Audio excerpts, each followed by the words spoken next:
2026-এর বিধানসভা নির্বাচনে এই বাংলায় যারা বিজেপিকে ভোট দিতে চান এবং তৃণমূলকে হারিয়ে বিজেপিকেই ক্ষমতায় দেখতে চান, তাদের মনের মধ্যে বেশ কয়েকটা জায়গায় কিন্তু কনসার্ন আছে। এবং সব থেকে বড় কথা যে পশ্চিমবঙ্গে পরিস্থিতি পরিবেশ অত্যন্ত বিজেপির পক্ষে অনুকূল, তা তবুও বিজেপির সেই জায়গাটা কি আছে যাতে তারা ক্ষমতা দখল করতে পারে। এবং এই প্রসঙ্গে তারা একটা কথা খুব জোর দিয়ে বলেন যে এখানে যেদিন ভোট হয় বা যেভাবে গণনা হয়, সেখানে যদি রাষ্ট্রপতি শাসন জারি করা না হয়, পশ্চিমবঙ্গে বিজেপির পক্ষে জেতা সম্ভব নয়। এবার এই যে জায়গাটা রয়েছে, এই জায়গা থেকেও আরেকটা বড় জায়গা তাদের কনসার্নের, সেটা হচ্ছে সংগঠন। এই সাম্প্রতিক বিজেপির যে সাংগঠনিক রদবদল হলো, বিভিন্ন চেঞ্জ হলো, সেখানে যাদেরকে দায়িত্ব দেওয়া হয়েছে তাদের নাম্বার ওয়ান সত্যি সত্যি সেই সাংগঠনিক দক্ষতা আছে যে তারা সংগঠনটা চালাতে পারবেন, এবং নাম্বার টু তার থেকেও ভয়ঙ্কর প্রশ্ন যে এদের অনেকের সাথেই শাসক দলের যোগ সাজস আছে। সেই জায়গা থেকে এরা কি সত্যি বিজেপিকে জেতানোর জন্য ঝাঁপাবেন? এবং নাম্বার থ্রি, সব থেকে যে গুরুত্বপূর্ণ জায়গাটা যেটা বলছেন তারা, সেটা হচ্ছে যে বহু জায়গায় যে সংগঠন দেখানো হচ্ছে, আদতে বাস্তবে সেটা কি সত্যি সত্যি এক্সিস্ট করে, নাকি সেটা শুধুমাত্র ওই খাতায় কলমে এক্সিস্ট করে। এবং এই ধরনের একটা গোঁজামিল দিয়ে ফাইনালি কি বাংলায় তৃণমূলের মতো শক্তিকে হারানো সম্ভব হবে? এই প্রশ্ন তারা দীর্ঘদিন করেছেন, এবং সত্যি কথা বলতে কি এই প্রশ্নগুলো ভ্যালিড, এটা নিয়ে কোনো রকম কোনো জায়গা নেই। এবং সত্যিই যদি বিজেপি এগুলো নিয়ে ভাবনা চিন্তা না করে, 2026-এ কিন্তু কাঙ্ক্ষিত ফলাফল হবে না। কিন্তু এবারে 26-এর ভোট যুদ্ধটা অন্যরকম হবে। আমি বারবারই বলছি, বিভিন্ন সূত্র থেকে যে ইঙ্গিত আসছে এবং যারা সামনে থেকে লড়াইটা করছেন তারা যে বার্তাটা স্পষ্টভাবে দিচ্ছেন, 26-এর যুদ্ধ অন্যরকম হবে। এবং সেই জায়গাটাই দেখা গেল, আপনাদের যে সব থেকে বড় কনসার্নের জায়গা ছিল সংগঠন, সেই সংগঠন নিয়ে রীতিমতো তেড়ে ফুঁড়ে উঠল বঙ্গ বিজেপি। সাংগঠনিক হিসাবে গোঁজামিল, নতুন করে অঙ্ক কষতে গোটা রাজ্য নেতৃত্বকে মাঠে নামাচ্ছেন বিজেপির কেন্দ্রীয় পর্যবেক্ষকরা। কি ঘটনা? ঘটনা যেটা হচ্ছে সেটা হচ্ছে যে বিজেপির এই যে সাংগঠনিক ব্যাপার রয়েছে, সেটার সঙ্গে বিরোধী দলনেতা শুভেন্দু অধিকারীর ডাইরেক্ট কোনো রকম কোনো রিলেশন নেই।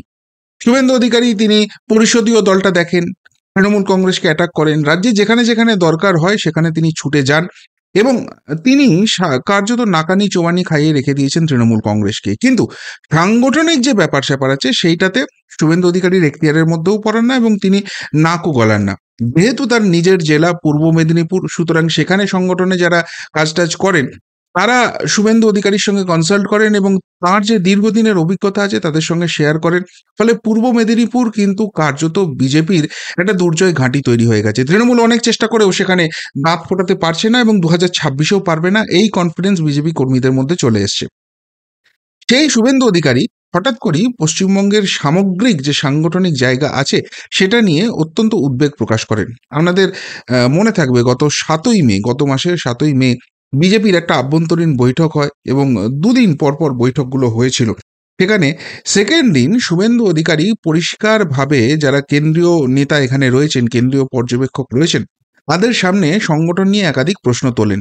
এবং থেকে বড় জায়গা যেটা তিনি ধরিয়ে দেন সেটা হচ্ছে যে জেলা স্তর অব্দি ঠিক আছে, জেলা স্তরের যে সংগঠন আছেন কাকে দায়িত্ব দেওয়া হয়েছে না দেওয়া হয়েছে সেই কথা বলবেন না, কিন্তু সংগঠনের লোক আছে। কিন্তু তার যে পরের ধাপগুলো রয়েছে, অর্থাৎ বিজেপির যদি সাংগঠনিক স্ট্রাকচার দেখা হয়, 3টে ধাপ আছে। জেলার পর আসে মণ্ডল, মণ্ডলের পর আসে শক্তি কেন্দ্র, মানে 5খানা বুথ নিয়ে এক একটা শক্তি কেন্দ্র হয়, এবং তারপর বুথ স্তর। বেশিরভাগ জায়গাতেই যেটা আছে সেটা হচ্ছে গোঁজামিল, এবং সেখানে খাতাই কলমে সব তৈরি হয়ে গেছে কমিটি, আদতে কাজের লোক কিন্তু কেউ নেই। এবং যদি সত্যিই এরকম জায়গা হয় তাহলে কাঙ্ক্ষিত ফলাফল কিন্তু 2026-এ হবে না, হতে পারে না। এই কথাটা কিন্তু শুভেন্দু অধিকারী ধরিয়ে দেন, যেহেতু দলের ভেতরের প্ল্যাটফর্ম রয়েছে, এই জায়গাটা শুভেন্দু অধিকারী বলেন। এখন শুভেন্দু অধিকারী বলছেন, শুভেন্দু অধিকারীকে কাঠি করার লোক কি এই দলের মধ্যে নেই? সেটা তো হতে পারে না। সুতরাং অনেকেই বলেন যে না না, এরকম কোনো ব্যাপার নয়, কিছু নয়।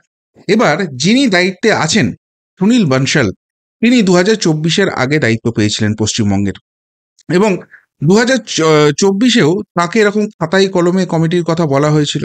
বাস্তবে কি ফলাফল হয়েছে তিনি দেখেছেন।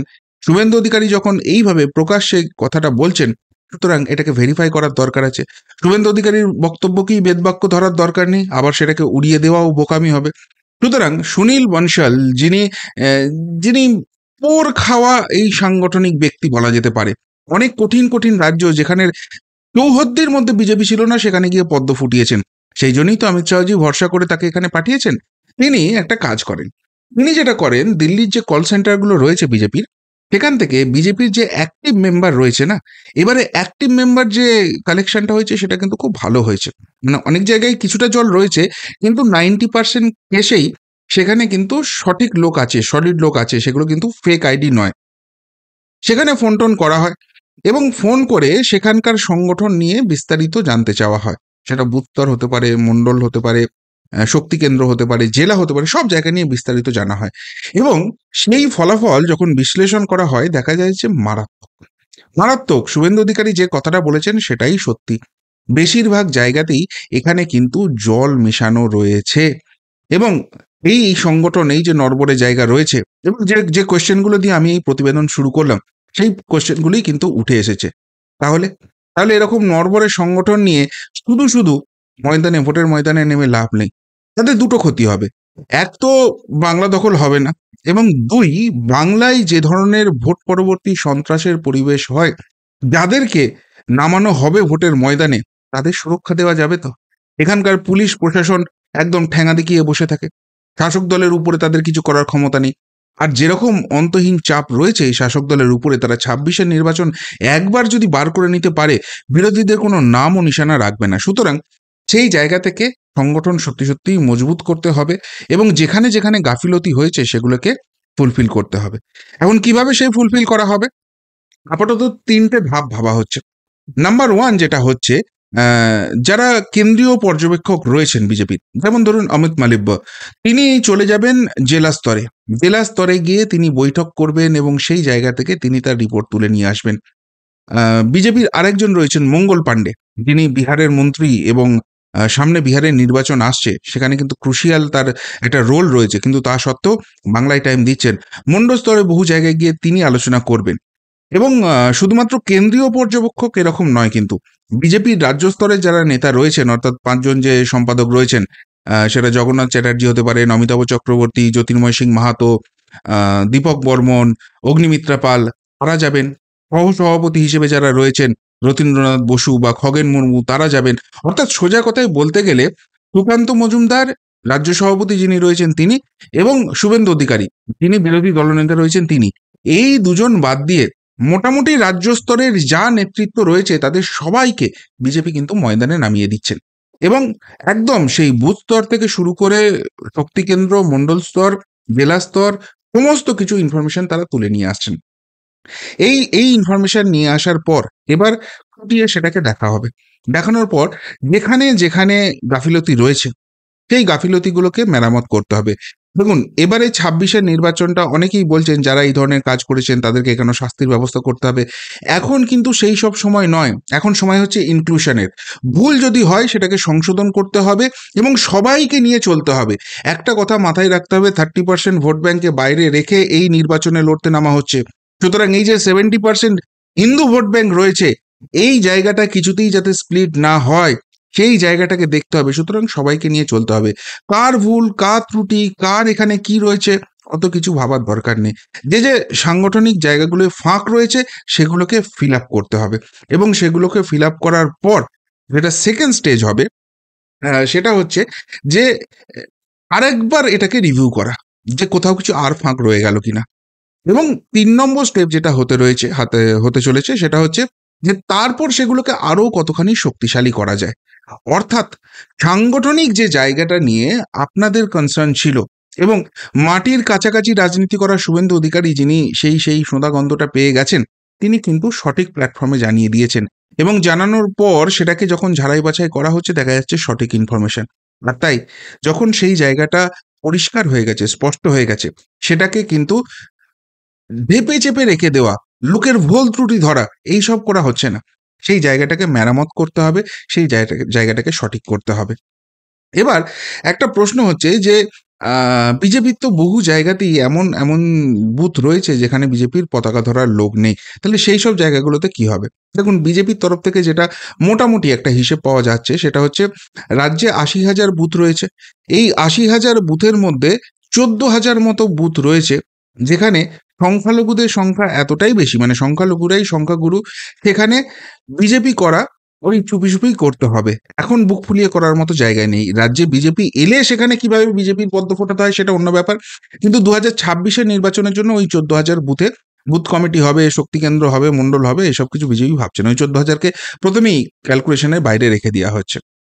এর বাইরে আরো 7,000 7,000 বুথ রয়েছে যেখানে পরিস্থিতি অনুকূল হতে পারে, কিন্তু সেখানে বড্ড বেশি সন্ত্রাসের পরিবেশ রয়েছে, এবং সেই সন্ত্রাসের মোকাবিলা করতে গেলে অন্য জায়গাগুলোকে কম কম এফোর্ট দেওয়া হয়ে যাবে, যেখানে বেশি পোটেনশিয়াল রয়েছে সেই জায়গাগুলোতে। ফলে ওই 7,000-কেও আপাতত সেকেন্ড ক্যাটাগরিতে রাখা হচ্ছে, যে আগে আমি বাকি জায়গা সামাল দিয়ে দিই, যেখানে আমার শক্তি আছে, যেখানে আমি জিততে পারি, তারপর ওই 7,000-এর কথা আমি ভাববো।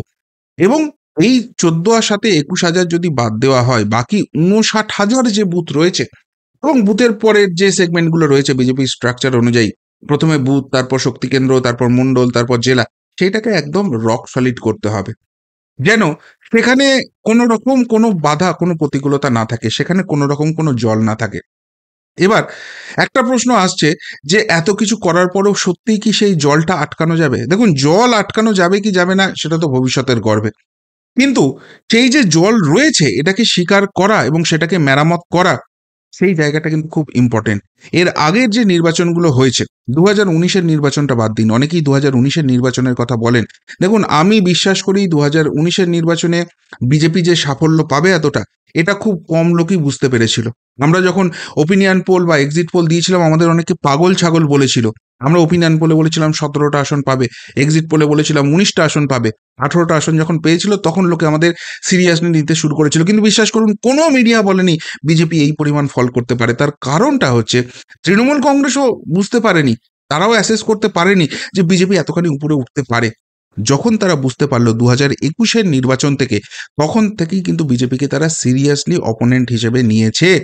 বাংলায় প্রধান বিরোধী কি? বিজেপি। এবং তাদেরকে আটকাবার জন্য যা যা করার তারা সেই জায়গাটা করছে। এবং দুর্ভাগ্যজনক হলেও 2021 বলুন, 2024 বলুন, সাংগঠনিক প্রচুর গাফিলতি ছিল। ফলে বহু জায়গায় যেখানে ভালো পোটেনশিয়াল ছিল, ভালো ফলাফল করা যেত, সেখানে করা যায়নি। 2026-এ অন্তত সেই ভুল থেকে শিক্ষা নিয়ে সেটাকে শোধরাবার চেষ্টা করা হচ্ছে, এবং শুভেন্দু অধিকারীর মতো নেতারা রয়েছেন যারা মুখের উপর বলছেন যে এখানে হবে না, এই সংগঠন দিয়ে হবে না, এখানে এই জিনিস করতে হবে, এবং সুনীল বানসালজির মতো নেতারা রয়েছেন যারা সেটাকে ভেরিফাই করছেন, ভ্যালিডেট করছেন, এবং তারপর সেটাকে রেকটিফিকেশনের চেষ্টা করছেন। এই যে প্রয়াসটা, এর আগে বঙ্গ বিজেপিতে কোনোদিন দেখেছেন? আবারও বলছি, 2026-এর ফলাফল কি হবে এখনো আমি জানি না, কারোর পক্ষে বলা সম্ভব নয়। রাজনীতিতে 7 দিন সময়টা খুব বড় সময়, সেখানে এখনো প্রায় 10 মাসের কাছাকাছি সময় বাকি রয়েছে 2026-এর নির্বাচনের ফলাফল বেরোতে।